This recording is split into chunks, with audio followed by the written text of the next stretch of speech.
I am Dr. Ray Dykes, and this is the Personal Faith Program. This is a series of podcasts about personal faith with a passion, how to know what you really believe. We're talking about what is human nature. Is human nature essentially good, bad, or evil? Let's make a distinction between human nature and human activity. A river is a river is a river is a river. Is a river good or bad? It's just a river. A tree is a tree is a tree. Is a tree good or bad? It's just a tree. A human is a human is a human. Is a human good or bad? A human's just a human. What about human activity? If the river floods, is the river good or bad? It's just bad from your perspective if it hurts you, isn't it? If a tree falls on your car, that's a bad tree. If a human being chooses to do something bad, that's a bad human. That's a judgment call for you to make. As you think about good activity and bad activity, you have to decide how much freedom you have to choose your own life. How much freedom do you think God has given you to choose your own life, to make your own decisions for good or bad? Have you done good things in your lifetime? Sure, you've done good things. Have you ever done anything sacrificial? Well, let's define sacrifice. Sacrifice means you personally got nothing from doing a particular deed. That's pure, true altruism. If you get great pleasure and satisfaction from doing it, is it sacrifice? What if you get a blessing out of doing it? Is that sacrifice or not? Does it get back to intention? What if I do a good deed with the intention of getting something back, like recognition or fame or a good feeling in my heart?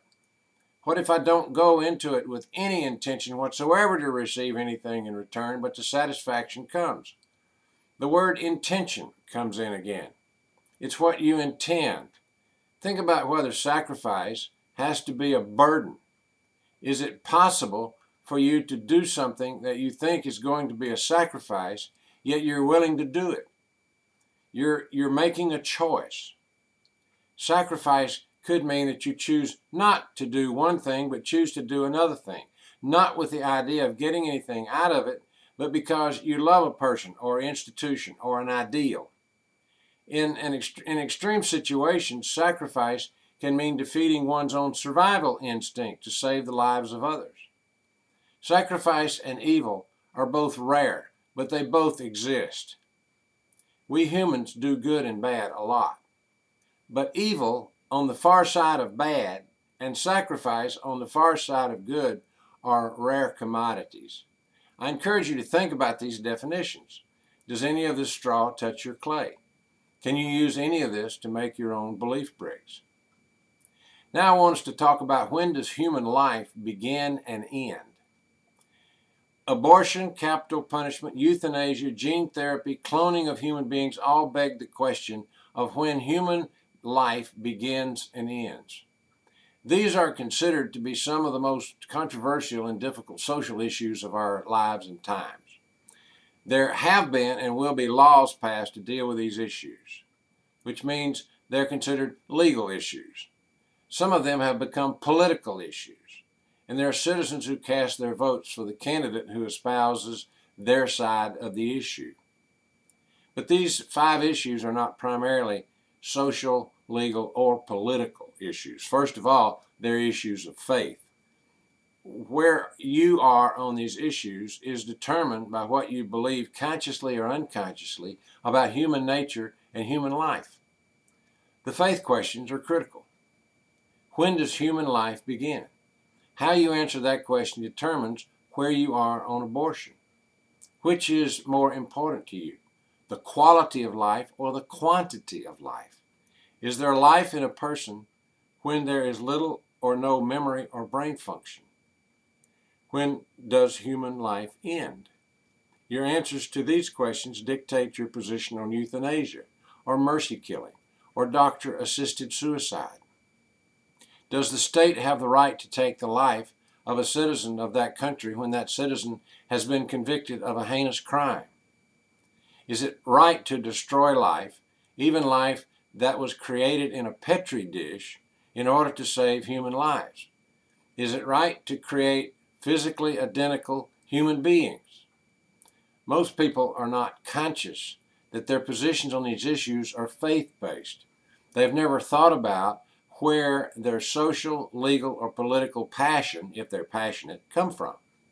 It begins with their concept of God and how and why God created and creates humans, if they believe God created and creates.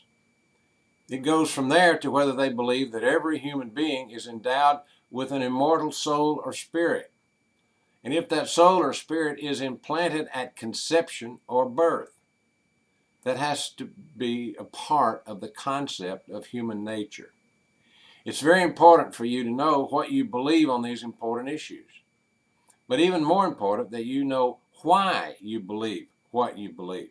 The why is an important clue to what you really believe about the nature of God as you understand God. If the militants in our society understood the why, there would be more patience with and tolerance of those who hold a different position. There are good people, decent people, spiritual people on all sides of these issues. They've just grabbed on to the elephant at different places. Let me explain that with a story. 6 blind people standing side by side were told by their sighted guide that there was an elephant standing peacefully in front of them in the clearing. None of these 6 people had ever encountered an elephant before. They all moved forward with their hands outstretched and touched the elephant. The first grabbed the tail and said, "Oh, the elephant is a rope." The second reached around a leg and said, "The elephant is a tree." The third smacked into the side of the elephant and said, "The elephant is like a wall." The fourth felt an ear and said, "The elephant is like a big leaf." The fifth slid his hands along a tusk and cried, "The elephant is a horn." The sixth was encircled by the trunk of the elephant and cried, "The elephant is a great snake." They were then led away by their guide and disputed for months the nature of the elephant, and they never reached agreement. Each of the 6 was right and none was wrong. They could have grown and learned and gained much had they listened to one another and put together the bigger picture of the elephant. In their encounter with this big idea of elephant, each knew only that part of the element each had touched and related to something definite in their past experience, in their clay. How does this straw touch your clay? What are the unprocessed experiences that you can now process and use to mix straw to make belief bricks? See you next time.